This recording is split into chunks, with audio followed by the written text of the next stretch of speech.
بسم اللہ الرحمن الرحیم۔ اللہ سبحانہ و تعالی نے جب فرشتوں کے سامنے آدم علیہ السلام کے پتلے میں روح پھونکی تو آدم علیہ السلام اٹھ کے بیٹھ گئے، اور سب سے پہلے جو ان کی زبان مبارک سے کلمہ جاری ہوا وہ تھا الحمدللہ رب العالمین۔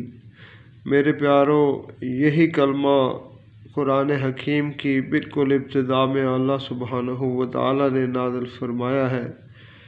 اسی کے متعلق روحوں سے یہ عہد لیا گیا تھا کہ الستُ بربکم، تو سب نے کہا تھا کہ قالوا بلی، اے اللہ تو ہی ہمارا رب ہے۔ ساری زندگی انسان اسی پر محنت کرتا ہے، اسی یقین کی محنت کرتا ہے، اور قبر میں جو ہی پہنچتا ہے تو اس سے سب سے پہلے یہی سوال ہوتا ہے کہ من ربک۔